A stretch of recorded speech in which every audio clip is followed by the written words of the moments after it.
the point being, here we are again. We've been doing some stuff. Turn that off. What's new? What's going on? What's the thing? What's the deal? We've got some questions, by the way. I've had some questions. All questions. Oh, really? Fantastic. Of course. They were emailed by somebody who was unable to be here.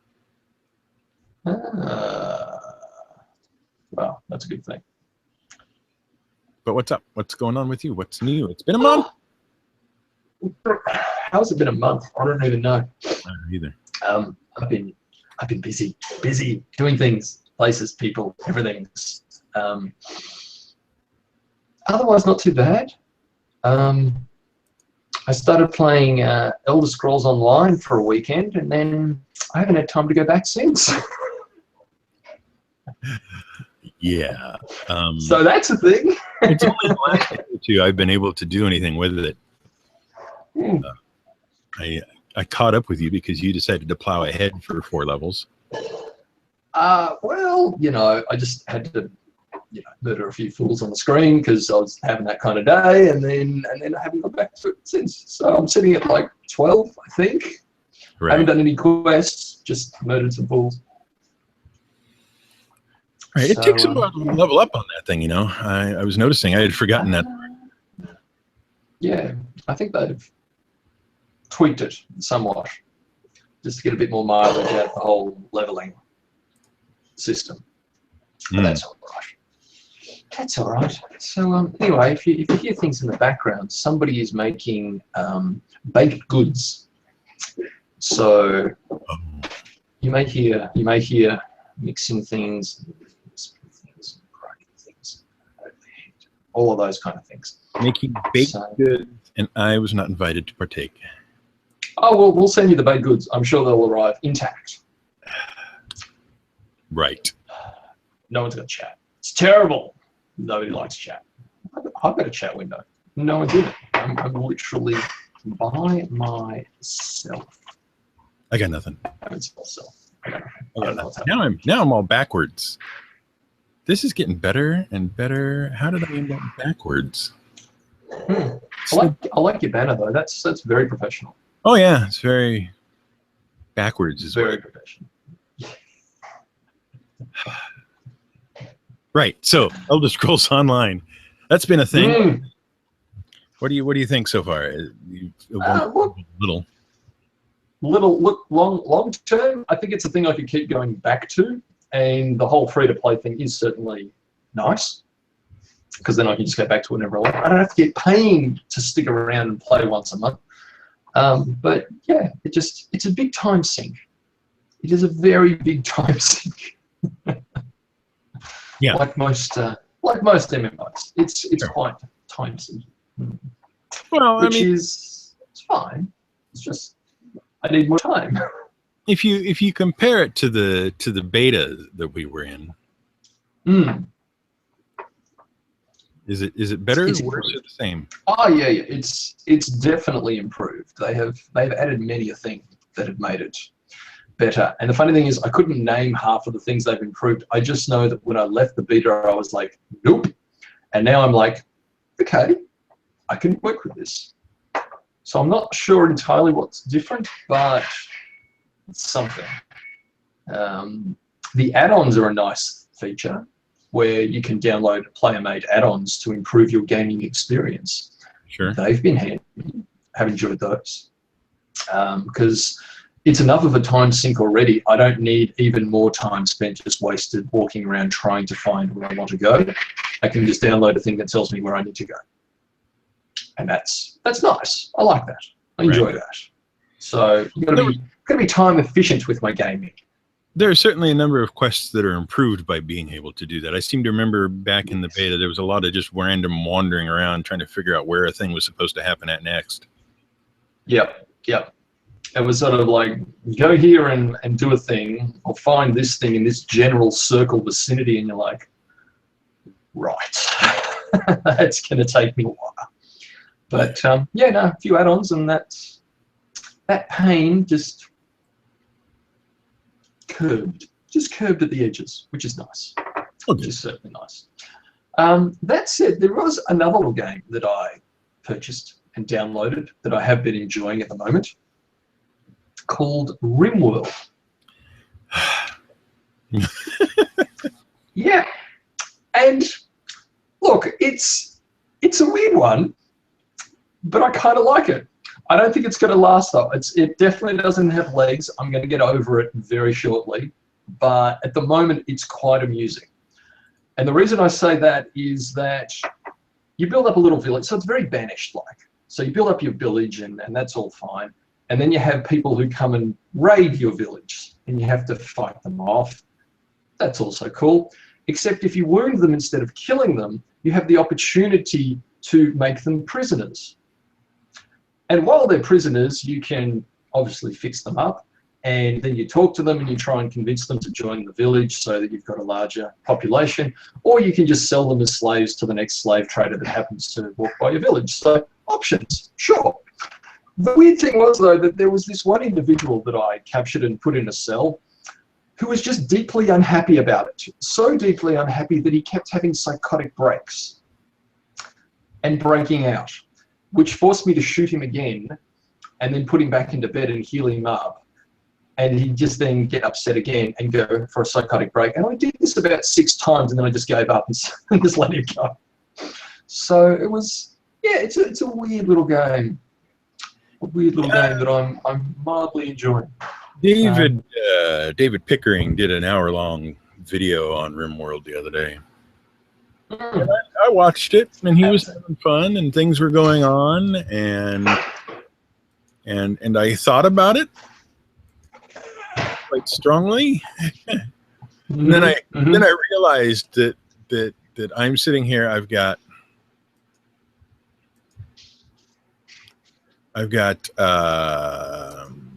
1, 2, 3 games which I have recently purchased from Steam and haven't finished yet or progressed in any meaningful manner.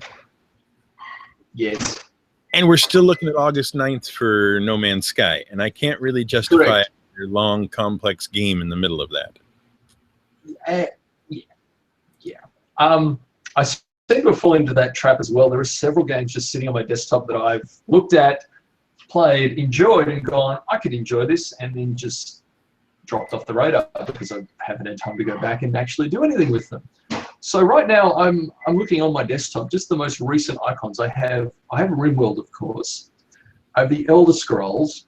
I have Warhammer. I have Clockwork Empires. I have Spaz 2, and I have Stellaris, Master of Orion, and then not much else.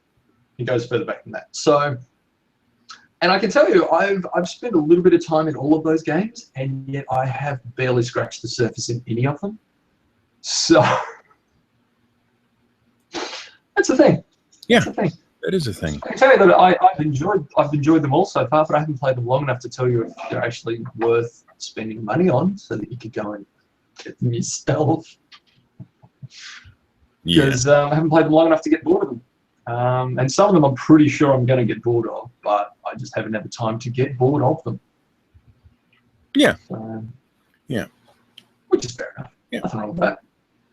Oh, geez, there's XCOM 2 sitting there. I'll probably put 10 hours into that and haven't even gone very far. So that's just sitting there waiting to be played again when I have time in, 30 years. I don't know. Look, when I retire, I literally have nothing to worry about. I have plenty to do. Absolutely plenty to do. So, yeah, but that's all right. We can make it. Oh, good. Good. Yeah. So, you want to? Let me throw a question at you here that we got. Sure. You ready for this one? I feel like there's some mileage in this. Okay. How do you make a smooth transition from GM to player at the same table, same system, with the same people? So as a GM, going to a player. Mm-hmm. I think the key word here is self-restraint. That's going to be the big the big key phrase here. Look, there's a couple of things that you probably need to consider about this, but if you are the GM going to be a player, then the reason you're doing that is probably because you want to step back and you don't want to be in control and responsible for everyone else's fun anymore, for the most part. You just want to enjoy playing for yourself for a little while. So you need to embrace that, because your first reflex, as soon as something happens in the game, your reflex is going to be to rule on it and to have your 2 cents and to have your say. And you need to not do that. Right. You need to just embrace remember way back when someone first introduced you to the whole gaming thing, and they you had fun just playing and you didn't know any better, and just got to recapture. Got to try and recapture that, because yeah, that can go wrong very fast. And it usually happens about 8 seconds into the game when the new GM makes a ruling that you don't agree with. Guess what? You are now wrong. You used to be right, you're now wrong, even if you're right. So that's probably the biggest pitfall. There's a lot of other little things that I'm sure Brian was just about to bring up. But I think, yeah, the key word here, self-restraint, bite your tongue, and just accept the fact you are no longer in charge.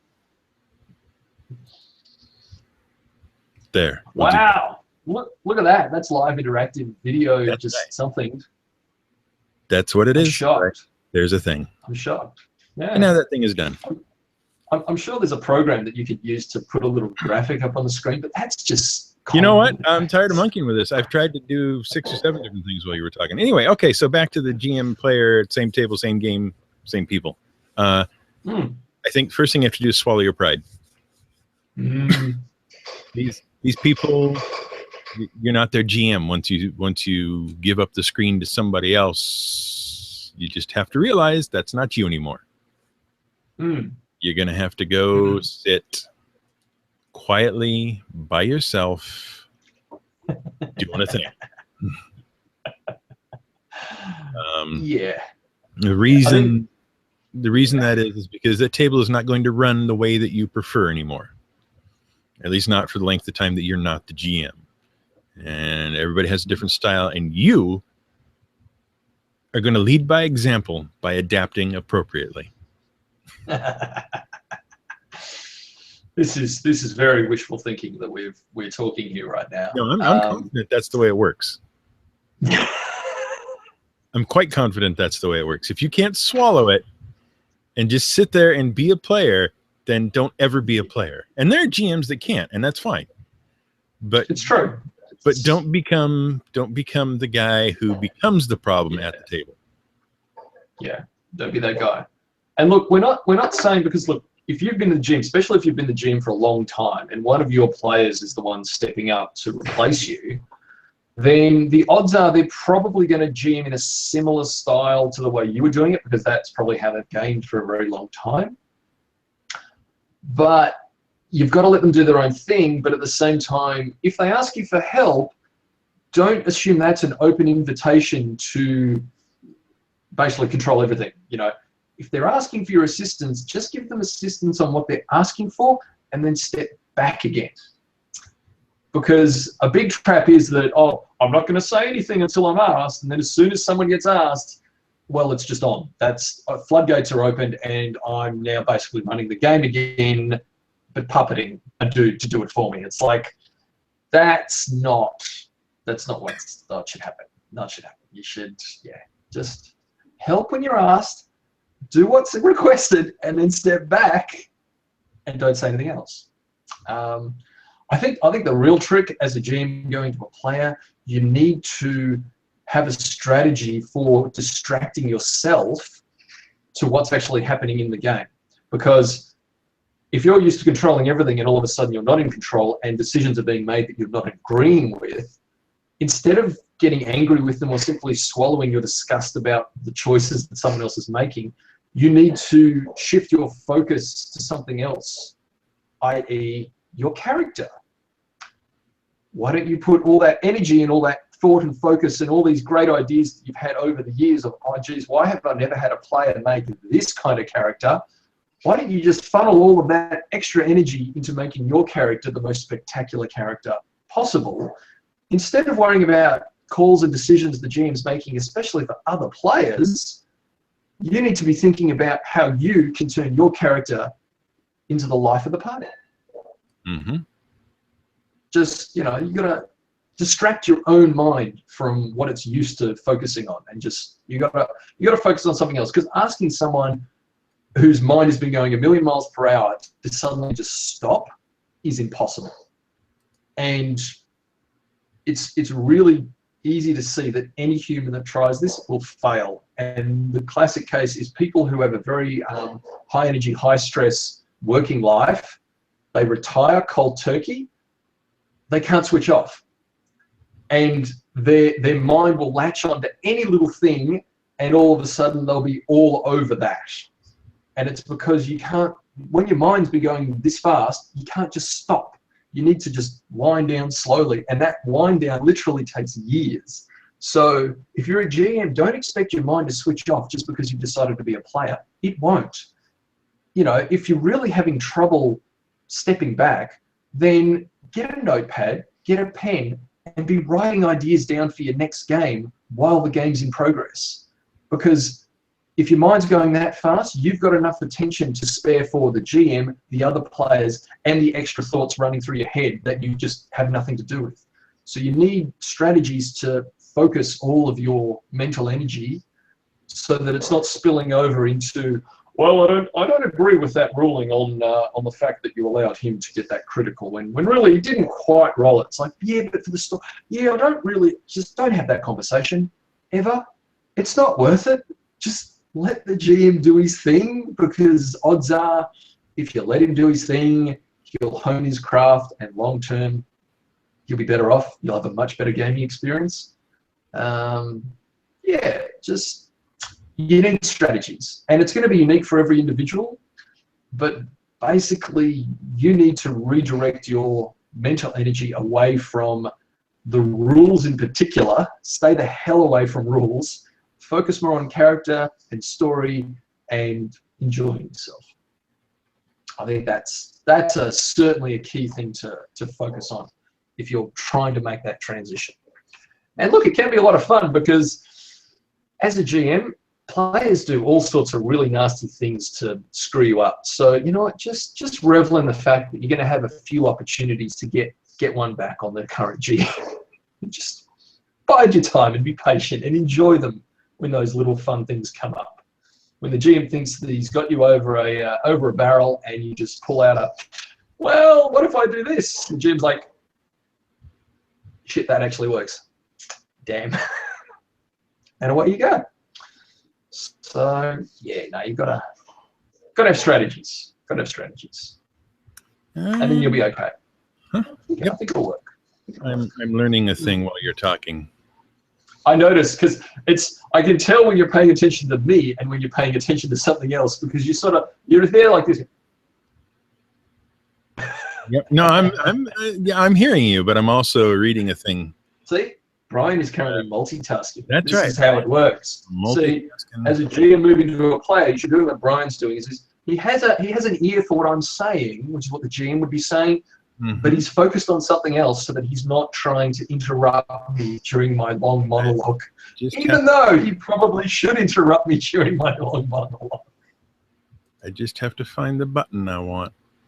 And that button does not make any blooming sense. So, oh, okay. Did you play the sidetrack for a moment? Went swimming this morning. Did you? And yes, and the little man with some floaties can float quite happily all by himself, and just cruise around. So he's enjoying a bit of independence on the water, shall we say. So there you go. He's got the swimming thing nailed, then, is what you're saying to me. Yeah, pretty much. You know, some kids really just don't like the water. He is a fish, and he's going to be a massive fish when he grows up. He has no trouble with the water whatsoever. So we shall see what happens with that. Yes, I get the feeling he's going to be dragging me into really cold surf often, and it's going to hurt my older bones. But that's okay. Apparently that's what you do. Your poor old man bones, huh? And they're not that old man yet, but they're getting there. They're actually starting to get there. So, well, but yes. Yep. So, yes. Yeah, what was that thing? I actually had a thought. Okay, give me a second. Trying to remember. Okay, so if you're on the YouTube side of things, theoretically, we have YouTube. You should be able to see a chat there, but I can't. I need to get onto YouTube. Do you need to make a link? Do you need to do something creative?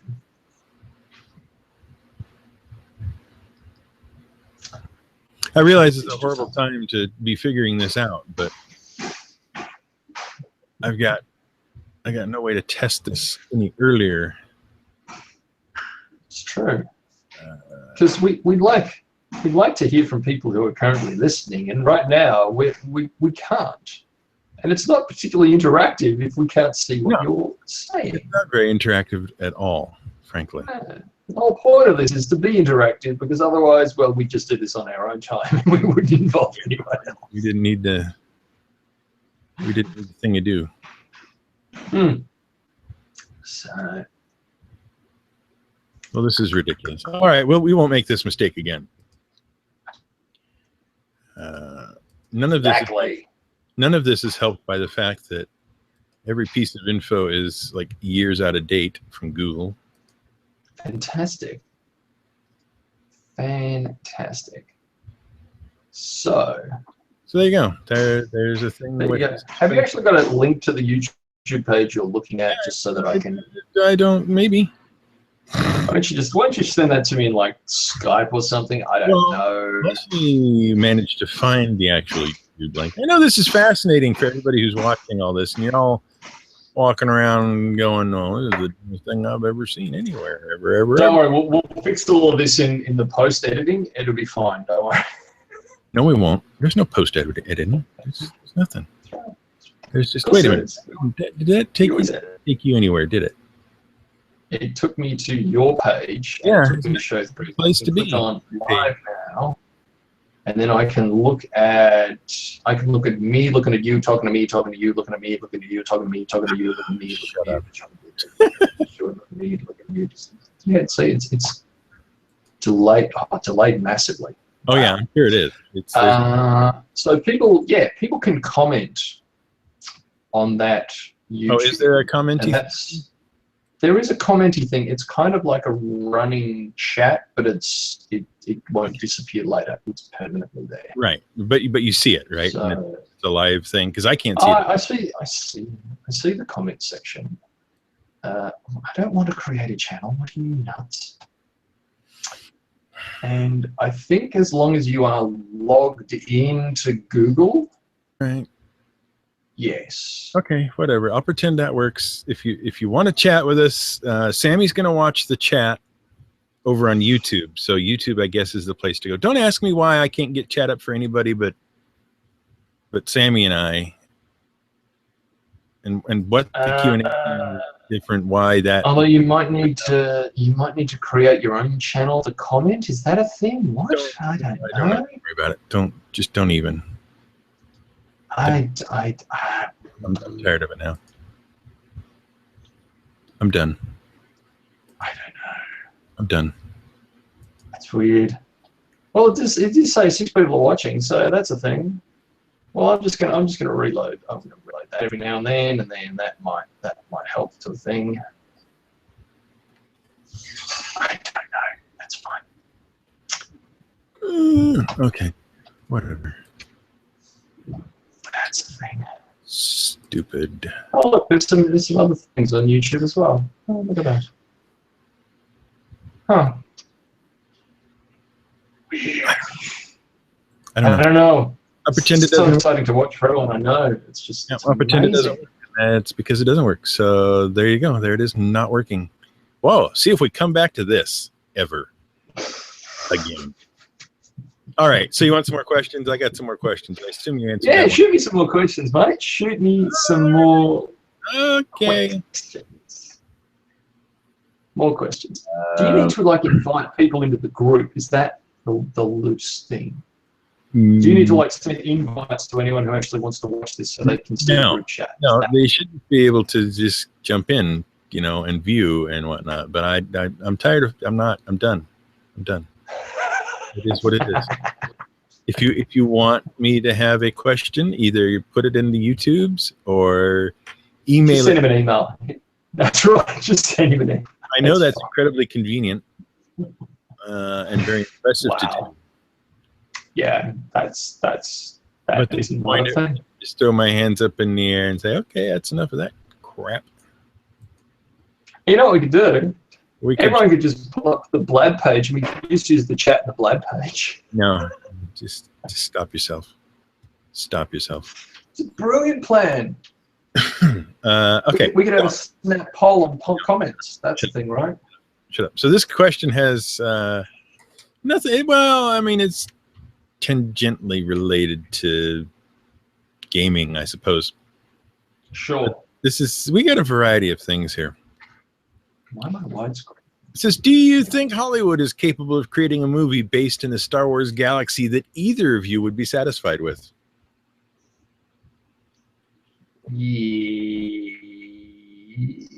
Yes. Yeah. Yes. In theory, yes. As soon as I get past all the nostalgia side of things, yes. It's possible. It is possible. But the things that will require is no family or story linkages to the original anybody's, anything's, cousins, aunts, uncles, or otherwise is from anything that's currently in existence. Okay. And ideally just set it ahead or behind, you know, just really far ahead or behind, just way away from what's currently been done. I think that could be interesting. Look, I would not be surprised if, and I'm talking long-term here, if they decide to actually do the Old Republic trilogy, set 10,000 years in the past. It has absolutely zero bearing and zero connection with the things that are happening now, is not based on the MMO of the same name, but certainly might share some elements that were good and get rid of the elements that were not. And yeah, potentially, I could indeed. Or set one 10,000 years in the future when things are completely different as well. And just start fresh. You know, it's a nice little universe that they play in. Just have a bit of fun with it. The thing is, I'm sure they can make a Star Wars film that we would both be happy with, because they did make 3 of them initially. Exactly. That were fine. Exactly. Yeah. Now I actually have a moderate, and I'm talking a very moderate hope for Rogue One. Mainly because it's everyone in that film doesn't seem to be related to anyone important. It seems to be completely side related. Yes, it ties into the original trilogy. There appears to be a Vader there. Well, yeah, but if he's only on screen for 5 minutes, I don't have a problem with that. Because then that's just the big bad ominous threat. You're going to trot Darth Vader out and only put him on screen for 5 minutes. Yeah, if they're smart, that's what they'll do. Okay. If they put him for the whole film, I'm not convinced. Okay. Yeah. So if he's the big surprise reveal, oh shit, this is why all the Bothans died, then sure, I can buy that. But it shouldn't just be a movie about one thing that turns into a movie about something you know plenty about. Kind of got his story down pat. Even though the story's not the story we all want, we've got that story. So I don't think we really need to see more of that story anytime soon. Could be mistaken, but yes. So, in answer to your question, yes, I think it's possible. In the current climate, no. They will keep trying to tie things in because they're still terrified of losing what they would consider original fans. So you're going possible. And if they don't add some fan service in there, and by fan service, I mean tie-ins to the original trilogy. Possible, but not likely. Because, let's be serious, Episode 7 is a giant fan service film. Oh yeah, giant. It is a New Hope with window dressing. We all agree on this. There is no dispute. It is the same film, and that's fine because it doesn't make it any less an enjoyable film. But I've seen that film before. Yeah, so, I mean, I paid for that film a couple of times already. Yeah. I can watch it at home anytime I like, and guess what? Still holds up. Yeah, still holds up. So that's it. I got nothing against Episode 7. I enjoyed the film. I came out of it thinking, yes, that was a Star Wars film. Yes, it hit all the right beats. A little too formulaic for my liking, but still enjoyed it. So let's not quibble over it. We finally had a film that we could all agree was actually decent. Certainly wasn't the prequels, good Lord. It certainly was a big step above all of them, which is all we really wanted.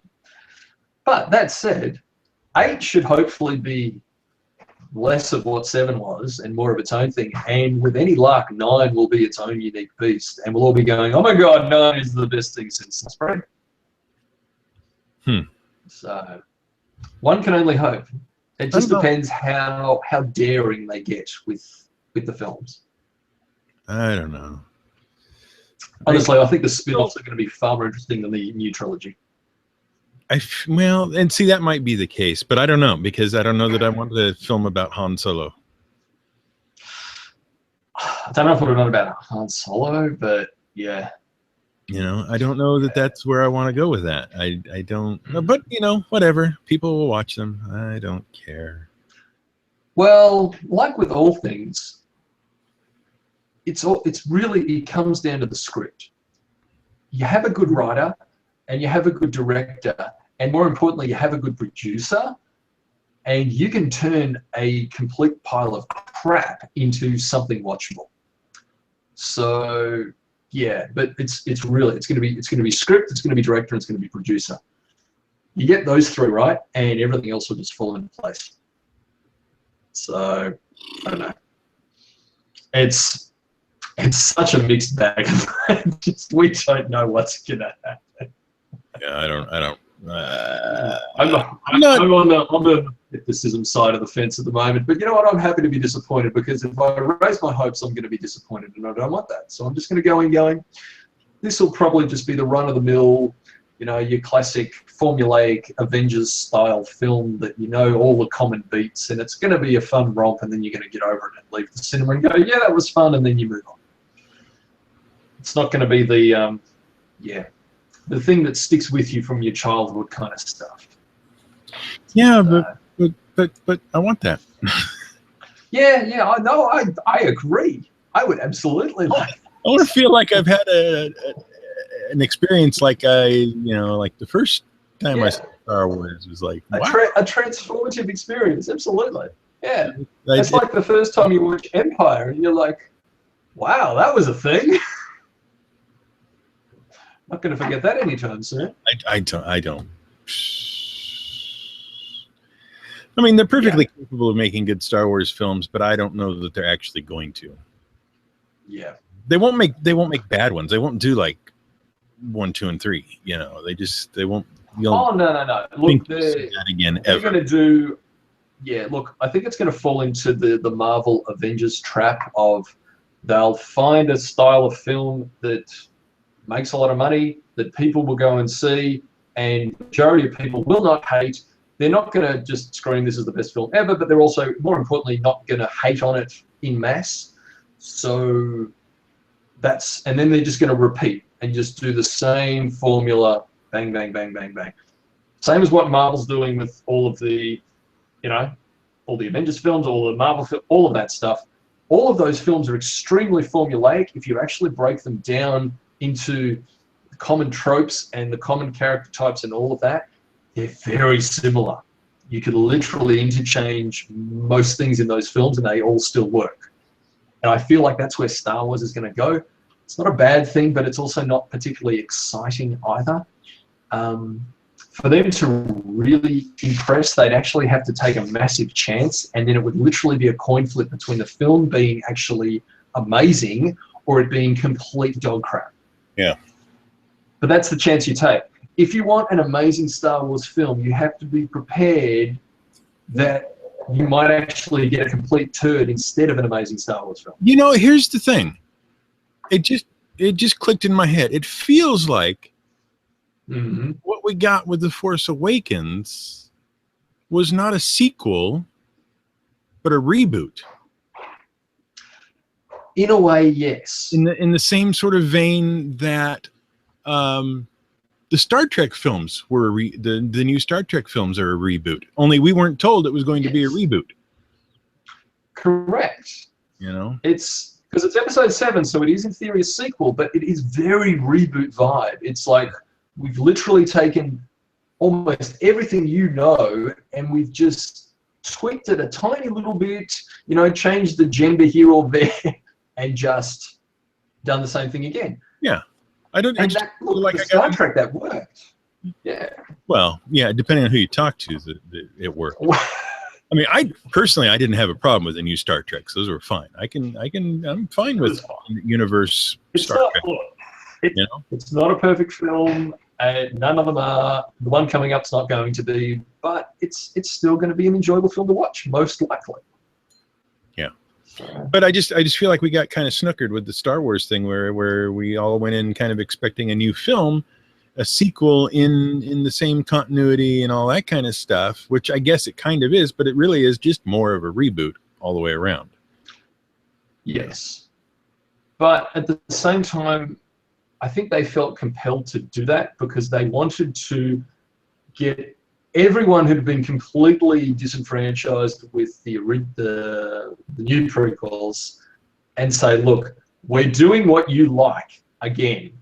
Yes, it's extremely similar. It's basically the same film, but we know what you like. We're going to start with this, and then we're going to build on it.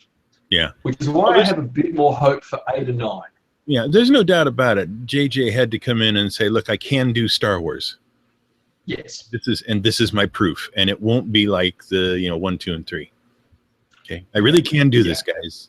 But by the same token, I don't feel like it had to be. I can do this, but I'm going to force you to sit through something you've already seen. You know? Yeah. It was literally the safest play,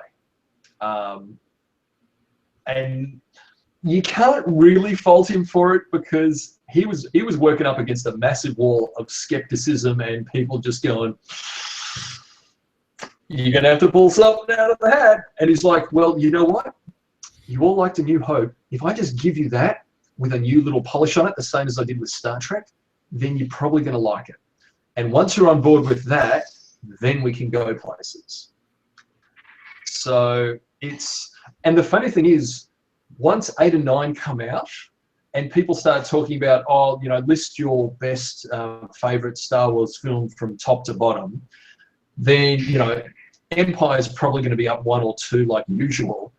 I think 7 is going to fall down just above the prequels. I think it's going to be the 3 prequels, then 7, then depending on where 8 and 9 goes, some other mix there. Mm-hmm. But I reckon 8 or 9 has the potential to be on par with Empire. Oh, you think so, huh? Yeah. But I think once we see 8 and 9, we'll look back at 7 and go, 7's not great. Not great. Like right now, in comparison to what we had, fantastic. In comparison to what we might get, So, in hindsight, I think it will be different. So, have we beat up that question enough? I hope so. I hope whoever answered it, the questioner was happy. You happy? You could text in the chat that doesn't exist and let us know. Sure. This next question is kind of weird, and I'm going to reframe it because it's a little too specific to be answered by both of us as it is. But essentially, what's being asked is when it comes to books and authors and things like that, and the kind of adventures and games you play in, who have your major influences been? He offers up a few suggestions like Roger Zelazny and Lewis Thomas or any kind of that stuff. Yep. I'm terrible with names, but I vaguely remember the book series that I like. So it'll probably be a combination of the names of the book series and less of the authors. Sure. But I'm trying to think back over all the book series I've read. So because it's normally series that tend to capture my attention long term. I actually deliberately go looking for existing book series to read, mainly because I usually get to the end of a single standalone book and want more. And when you start with a series of books, even if the first or second one isn't great, as long as it's good enough, and then the third one gets great, and the fourth, fifth, sixth, you've got time to really just flesh out and enjoy this world or this reality that the author's trying to tell. And then you've got more time for your mind to sort of sit in that world and think about, cool ideas that you could use for whatever else. So I think, oh geez, if I had to pick, tough one. That is a tough one. I'll have to ponder. Well, okay. I think it's, you do fantasy adventures and that kind of stuff, and it's fairly easy to say Tolkien and, all that. Sure. Terry Pratchett. Staying away from the mainstream, I think, is probably the good one. Terry Pratchett, that kind of stuff. It's pretty obvious. Or at least it is, if you've listened to us more than once. But I've been putting some players through a D&D campaign lately that somebody finally asked the right question earlier this week, and in order to answer the question, I had to explain what the D&D campaign has been based on. And it has been based on this. Okay. So that's, basically, that's John Carter, Edgar Rice, et cetera, et cetera, et cetera. Various bits and pieces pulled from there. As I suspected, none of the players really are all that familiar with John Carter, so they didn't recognize the elements, which was fine. That I'm not fussed by that. That's a good place to be. Yeah, because then you look like a complete boss when you're pulling out all these tropes that all just work together.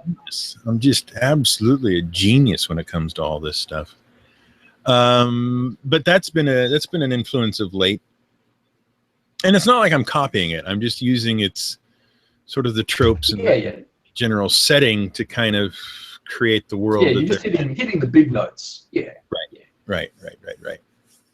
And when I'm in doubt as to what should happen next, or what the player should go through next, or that kind of thing, then I just I pull one off and I read through a little bit. Oh, that'd be kind of cool to set up, and then do that. That sort of thing. I'm looking at one of my shelves here of books, and if I have a particular theme at this point, or a particular influence on my themes when it comes to gaming and whatnot, I have to say that probably the biggest influence is Terry Pratchett and the Discworld novels and various other things, because the thing about it is, they're funny, but he's got some insight onto how people work and how they think, and the funny is in service to that, and I think that actually provides a much richer world, because I tend to pull NPCs from Discworld stuff. You know, most people, the NPCs that you meet are pretty dry. I mean, sometimes you meet one that's got a lot of character to him, but then that's kind of your clue that he's a major player. Yes. You know what I mean? He's got a chunk of the plot he's hanging on to and waiting to hand to you when you get the right words said. Whereas I like to try to get all my NPCs to be a character of some sort of greater or lesser importance. And it's really easy when you start thinking about how people think in these situations to just grab some Discworld stuff and some Pratchett stuff or whatever and get a full character in just a few lines. Yes. Or even if it's, and the other cool thing is that when you read a book series or you read a novel, and you in your own mind will remember the NPCs a certain way, which may not be the same way that other people reading that book will remember them. But as long as you remember the rough outline of that NPC, when you introduce them, there's even less chance that someone else will recognize that NPC, which is perfect. It's actually what you want. Yeah. Because you don't have to think too hard about what would this NPC do in that situation. You'd be like, oh, well, that's just Whistler from Blade. Then I know how he would react to every situation. Right. So he just does that. I don't have to think about it. It's great, because any situation comes up, he's going to pop off a wisecrack. He's going to grumble about being old and sore with a bung leg or whatever else. That's just how he acts. Easy, fixed, done. I can focus on other stuff that I don't have, pre-existing ideas for. I think for me, one of the, not so much for characters or even story, but just for style of storytelling, Matthew Riley, who did a lot of, I guess you could call them military fiction books. And not that I'm a huge fan of military fiction, but the way he writes the books is very fast-paced, and the characters deal with the problem that's right in front of them. There's very little discussion about the problem down the road. Like there's a vague, like our goal's out here, sure, but we're not going to sit down for 20 minutes and discuss how we're going to fix that goal. We're just going to keep knocking over the problems directly in front of us, trying to head in that general direction. And when I'm a GM and I'm, running people through a game, I try and do a similar thing where I give them just a rough goal, and then I just give them problems that they may be creating for themselves, just to put slightly next, the next little hurdle, so that they keep just hitting these hurdles and knocking them down, so they feel like they're just edging towards and they're progressing.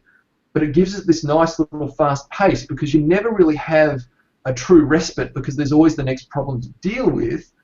But at the same time, you're feeling like you're getting progression, and some challenges are obviously, not as hard as others, but it just feels like you're always moving. And if the story feels like it's always moving, even when it's not, that just gives it the whole sense a bit more urgency and a bit more, it feels a bit more alive. If it's just motion in the story, or physical motion in your players.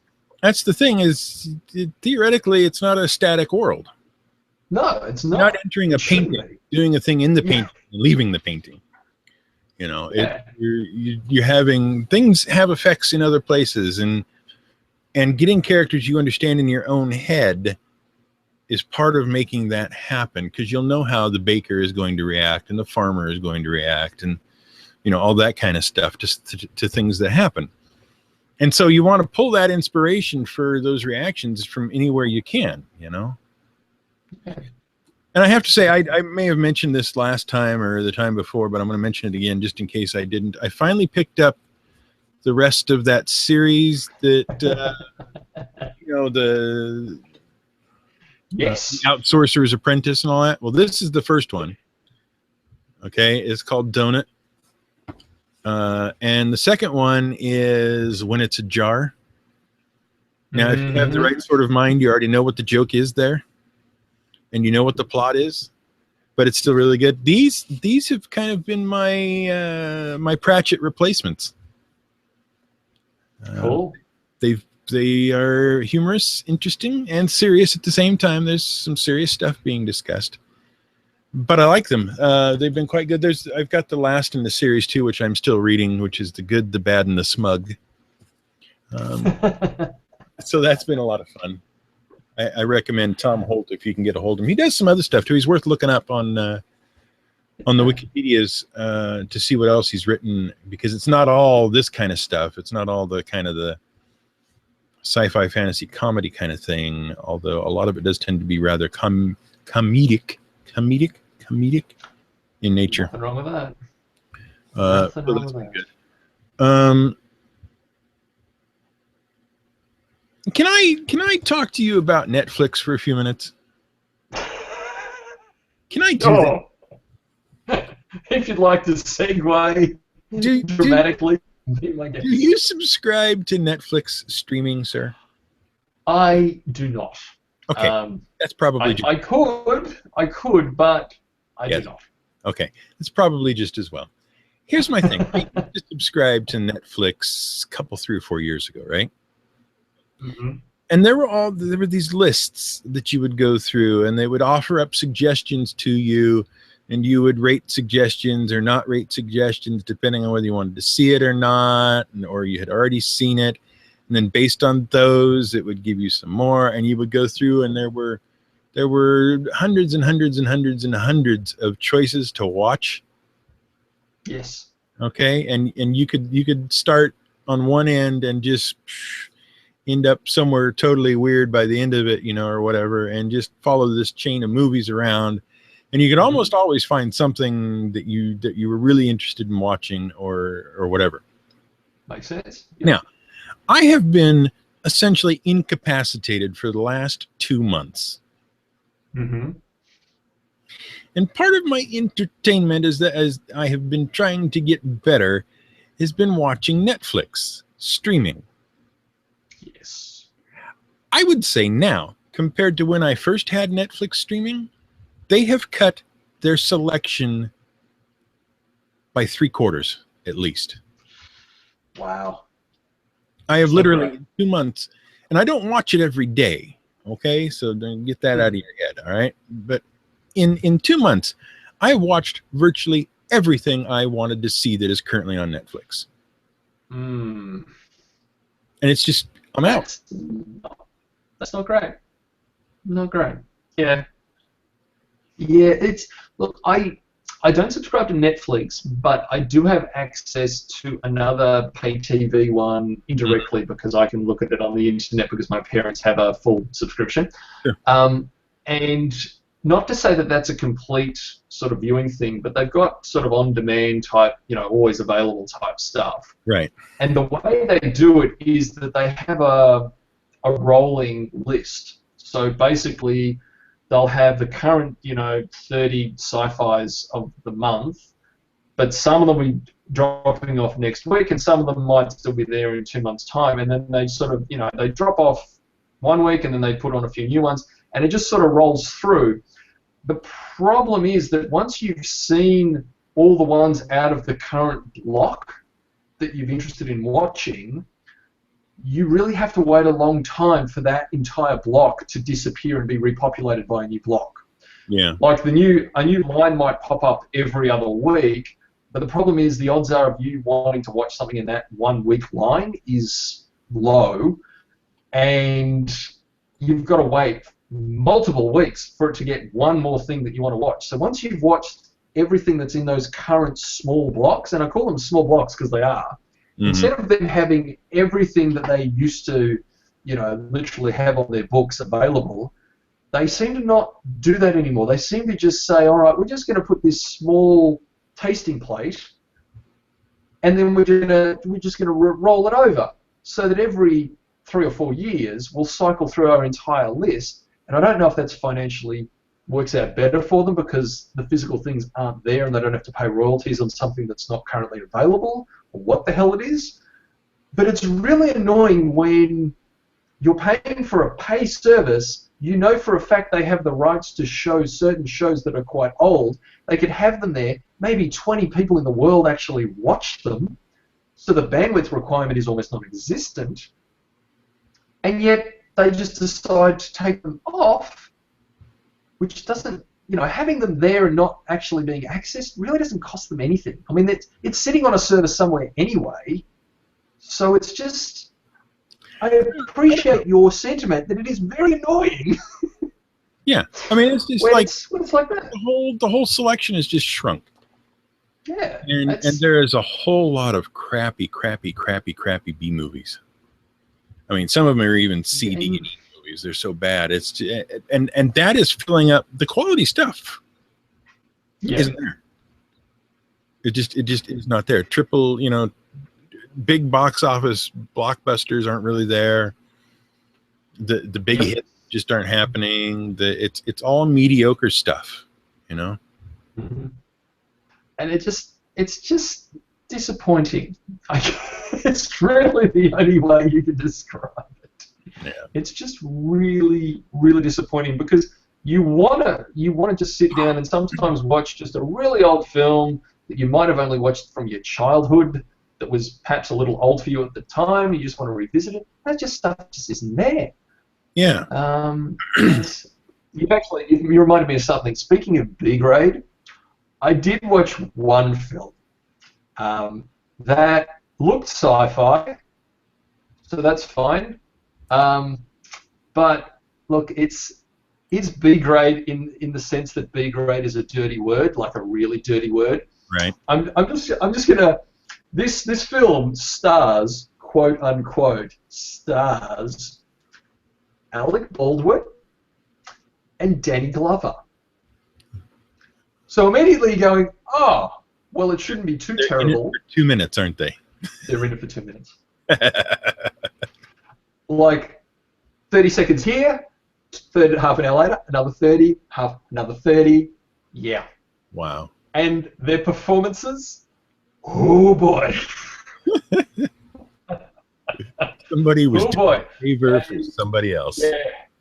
They literally almost look like somebody took a clip from a different film and just put them in. Because the rest of this film is probably the biggest shambles since The Room. It's something special. It really is something special. If you want to check it out, it's called Andron. It is. If you could give it a negative score, you would, because it is atrocious. It is it's 2015. It's a modern film, but it is absolutely appalling. It just makes no sense. The whole film makes no sense, and the ending is not an ending because I get the feeling this is a trilogy. Oh no! No. I don't know what they paid Baldwin and Glover to be in it, but jeez, it wasn't enough. Apparently. So as a result of this dearth of Netflix viewing choices, we're going to come back to Netflix. Remind me after I do this. We're going to come back to Netflix. But as a result, I've been cruising YouTube looking for things that are, worth watching, old TV shows, and that kind of stuff. And I've come across a number of things. I got out my my sci-fi television encyclopedia. Yes. And I started looking up things on Netflix. Mm-hmm. And I came across Adam Adamant. Adam Adamant Lives. 1966, 1967, 2 seasons. A lot of the episodes did not survive the BBC's reuse of tape. Okay? But what is there is really good. Essentially, Adam Adamant is an Edwardian adventurer who is tricked, captured, and frozen by his nemesis in 1902. And is then subsequently discovered and thawed out in 1966. Okay. All right. Mm-hmm. And this is interesting for a couple of reasons. One, it's like the Avengers, not those Avengers, not the superhero-y Avengers. We're talking the other one, and Mrs. Peel Avengers. Correct. Okay, yes. It's kind of like that in that the plots are a little goofy sometimes. They tend to be a little sci-fi-ish. They tend to be a little fantastical. Dialogue's a little off the wall. A little bit off the wall, yes, that kind of stuff. But also interesting because it got a third layer when I started watching it here in 2016. Because when it first came out, the twist was a guy from the turn of the century having to adapt to the mores and stuff from 1966. And then, you know, as you view it, if you were to view it now, you're looking at it going, "Oh my God, that was 1966. What the hell?" You know, that kind of stuff. What happened? Where did we go wrong? You know, it's like, so it's interesting in that respect as well. But I think it's reasonably well acted and reasonably well written. The plots are interesting, and if you can sit there for an hour, look up Adamant Lives on YouTube and give that thing a watch. Lovely. I have a not recommendation for viewing on YouTube, which is a show that I remember from my childhood, and I was quite young when I watched this, and it seemed amazing at the time. The show was Captain Power and the Soldiers of Tomorrow. And when I was small, that was amazing. I revisited that show. Woo! That was a bad idea. Oh boy! Shattered my childhood. Sure. I'm sure. I'm like, yeah, the dude can turn invisible. It's amazing, and it's like, oh boy, wow, Okay. That's not a thing. Here's another one to try on for size. Do you remember a show called Space Cases? That sounds vaguely familiar, but I'm not sure if I If I'm thinking of something else. 5 kids and 2 adults from Space Academy or whatever Yeah. find themselves, you know, after some establishment and whatnot, find themselves on a strange spaceship nobody has ever seen before. And the spaceship like makes a jump to light speed or whatever you want to call it, and ends up 7 years and some odd, you know, months, days, and whatnot away from home. Okay. All right. Now that, of course, has been done since then. This is about 1994. Yeah. Started out on Nickelodeon. I think Stargate did it, and I completely screwed that up. Well, so did Voyager. It's a Nickelodeon show, or was a Nickelodeon show. It is written and produced by Bill Mumy, the kid from Lost in Space. Wow. And Peter David. Peter David being a well-known, for those of you who don't know, a well-known comic book writer who, as I believe I said on Twitter, if you want somebody who will drag in references from everywhere to write your thing, Peter David is your guy. Okay? He will tag all sorts of things. Okay? This is post, I think this is post Babylon 5. Probably would have, because he was quite young in that. Because Bill Mumy was in Babylon 5. Yes. Lydia. Yes. Yeah. Okay. So anyway, interesting points. Jewel Stady is in it from Firefly, the mechanic. She's about 12. Wow. Okay. Well, maybe 13. Well, I want to start somewhere. Sure. The first Black Power Ranger. Yeah. Is in it as well as a main character. Yep. And there's some other people playing kids roles and whatnot. And as you go along watching episodes, Mark Hamill is in it at one point. George Takei is in it. And there are all these references. In fact, there's a scene, it's episode 2 or 3, I think, where you have Bill Mumy and Mark Hamill on screen. Okay? Wow. Together. They're playing a couple of aliens. But if you look, and it's just on the side of the screen, like over here, just over Bill Mumy's shoulder.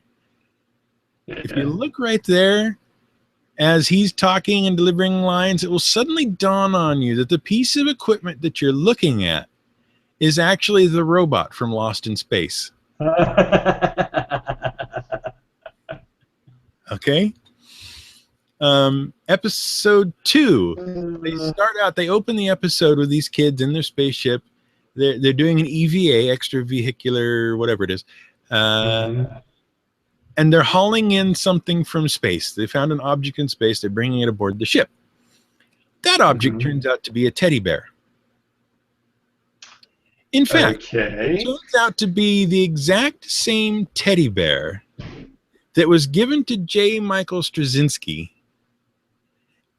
on Babylon 5 that he hated so much, he put it out an airlock in Babylon 5.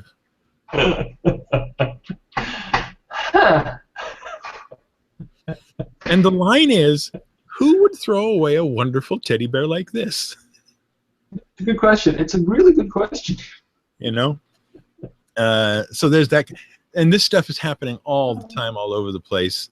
The George Takei episode, the ship is about to be attacked. The kid ship is about to be attacked. George Takei is playing the leader of an alien race who's going to do the attacking. And the kids go, our ship is made out of blah, blah, blah metal or whatever, and it'll explode and take us all with it and destroy your ship too. And George Takei just looks at the screen and goes, you really expect me to believe that? And that should put you in mind of the Corbomite maneuver in the original series of Star Trek, which is exactly the tactic Kirk used against the Klingons. Yep. Or the Romulans. I love a smattering of little references. It's great. It's made for kids. Improves their enjoyment. Yeah. It's made for kids, but kids are not going to get all these. No. You know. Not even close. Yeah. So there's some neat stuff in there to watch. It's been a fun little series. I can't claim that the acting is brilliant or anything like that, but it's a fun little series to watch. It made 2 seasons, I think. Oh well. Okay. One. Back to Netflix. Yes. Netflix just released a new original series called Stranger Things.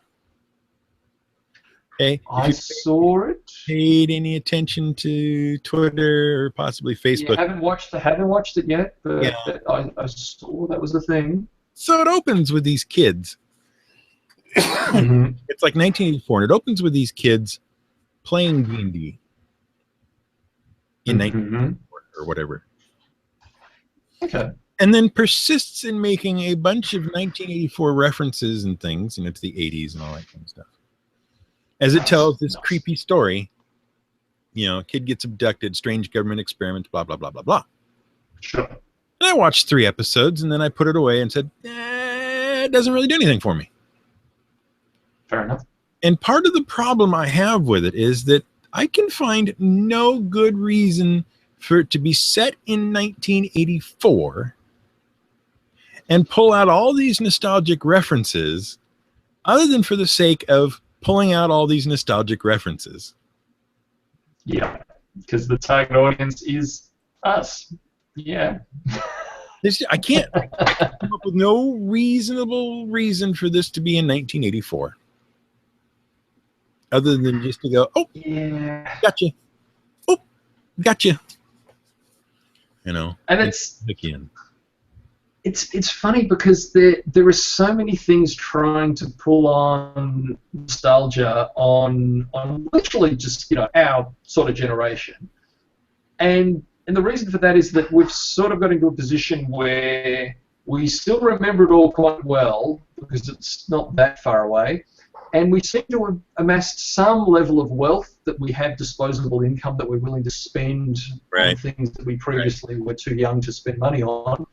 So now every man and his dog is producing content and material that has little snippets from your childhood, and the problem is when you get too many of them, they kind of lose their appeal because if you ever have the urge to go back and watch something, you're like, oh, that's not as good. Yeah. And it kind of just ruins it. So at some point, I just get tired of having that, that thing plucked on that. I mean, yeah, I mean, you pluck on it too many times, and you sort of get over it. I just want to see the story. I don't want to sit there and be reminded that I had a childhood and these things were in it. You know? It's sort of, if you make a good show with a good script that is well acted, even if I don't like the actual setting, I will probably watch it. Yeah. Like, I watched Downton Abbey with my wife, and I didn't hate it. Weirdo. I'm not a fan of the setting, but it was well written and well acted. Yeah. So anyway, I mean, that's so like, yeah, just write a well written show, and I'll probably watch it. It's not like you're ruining my childhood. It's that you're exploiting my childhood without any regard for whether it needs to be exploited for that or not. You know? Exactly. So, and if you're going to exploit it, you might as well just go whole hog and just make a game called Pokemon Go. I mean, don't beat around the bush. Just. Do you have that there yet? Yes. We're actually one of the first countries to get it. And special. Well, it's something special. I tried it for a day and a half, and then I went, nope. Yeah, look, I find it really amusing because of indirectly what I see in the real world happening as a result of what I can see on the screen. So when you go into an area where there's a bunch of these blue signs. Oh, you have it? And then you just park, there's a few areas like that, yeah. And I just sort of park the car, I'm on my lunch break, I just park the car and I just look around and I just see people doing laps in groups with their phones out, just walking up and down. And I'm like, that's a thing. So it's part of the reason. It's really so funny. The funniest thing I actually realized on it is, in the game, you can, on these blue stops or whatever the hell they're called, you can attach a lure to lure Pokemon to come around so that you can catch them. But indirectly, what that's actually doing is you put a lure on a stop and you lure humans to congregate around this spot. And I'm like, it's not going to be long before people start massively exploiting this fact. Well, see, here's the thing. They've already got at least a couple of cases where people have put those down and then robbed the people that show up. Yeah. You've got another one where some guy was so driving and absorbed in his Pokemon Go that he hit a police car. Fantastic. I like that. Genius move. Yeah. There's various little problems. But one of the reasons that I decided I was done with Pokemon Go is because there's none of them little pit stops anywhere within miles of me. That kills it. That really kills it because then it actually costs money to play. And then the one Pokemon gym we have is at our airport, inside the boundaries of the airport.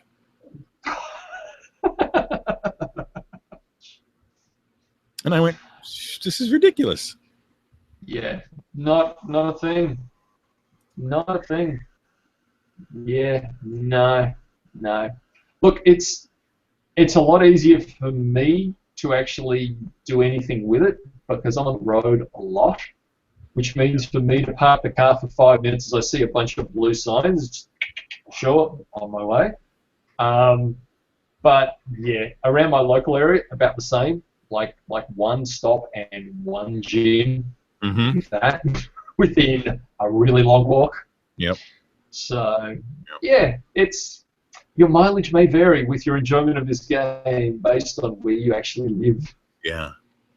So we got any questions out of the YouTubes over there? Let's have a look. I'm gonna reload that yet again and see if it comes up with anything amazing, and we'll see what happens. Loading. I don't see anything. It's blank. So there you go. That's brilliant. This has been such a success. I'm so glad. Okay, so that was Hangouts. Hope you enjoyed it. It was the best that Hangouts could do. Yeah, I'm not. So the quality will be interesting. It'll be interesting to see the quality. Yeah. On the other end. Not thrilled so far. We'll see what happens. Yeah. Got to be a better way to do this. Indeed. We shall persist. We shall ponder and try a few other ways. Hopefully, might find something useful. Yep. Perhaps, maybe. Hopefully. It smells like baked goods are baking. And I still haven't received an invite to those baked goods. I will see. This is where the internet falls down. There needs to be a smell transitioning implement, because then. You imagine that the cooking channel would then be the most popular show ever. People would just be like, "Oh my God, I need that! I'll pay how many ever. Just have my money. Take my money. Right. Give me that food, please." Okay. Anything else you would like to discuss? I think we've got to save a little bit for next time. But,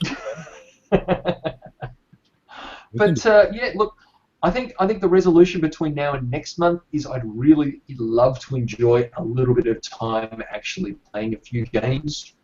Right. That'd be fantastic. That'd be great. So yes, I shall attempt to do that, sir. There may actually be a little opportunity on Monday morning. Because I've got my car in for a service. So if you happen to be around on your Sunday, I might be available. Where am I going to go? Well, exactly. There's no Pokestops. Yeah, exactly. It's true, so it's pointless. All right. Well, let's wrap this up then. For those of you who managed to suffer through our Hangouts experience here, thanks. We appreciate you showing up. We had fun, more or less or more. We will ensure that there's actually a way for you to interact with us next time, because that's kind of the whole point of this little thing. Right. Yeah. We shall. Yes, we'll look into that. Look, it may. Honestly, all we need is a little separate chat site window thing that everyone can go to. That would fix that problem straight away. But there's no point spending 20 minutes trying to find that while we're actually recording. So. Right. You know. Exactly. That's right. Oh, so, yeah. Don't worry. Sir. We're on the case. Sir. Space case. One little bit of news. The Hiding Way is off on its own now, or will be soon. They've got their own website, hidingway.com, I think it is. So, yeah, for further updates on... They've been going a while, haven't they? How many shows have they got? Almost 100. Almost 100. Yep. Cool. So yeah, check out their website for further updates and things that are going on with them. They will not be on the Mad Adventures Society as of episode 100. So there you go. They've spread their wings and flown the nest. Do that. If you've somehow managed to enjoy this little chat in spite of everything, we have a Patreon that helps fund not only this kind of goofiness, but also the website and the other podcasts and writings that go on there, which you may wish to check out. Madadventures.com is our website. Patreon/Madadventures is our Patreon page. As little as $1, as much as you want. $20 you mention on the show. Like, let's see if I can do this off the top of my head. Eric Methland. Good Mania. Yes. Nathan Ainsworth. Of course. And one more, isn't there? There's one more. There's got to be one more. Oh, yes. Mr. X. There you go. And thank you, Eric. That's the same. Sending in questions that we could answer. That was very nice we of do you. like questions. Sorry to the rest of you who weren't able to get a question to us. We'll do better. We'll do better next time. That's right. I promise.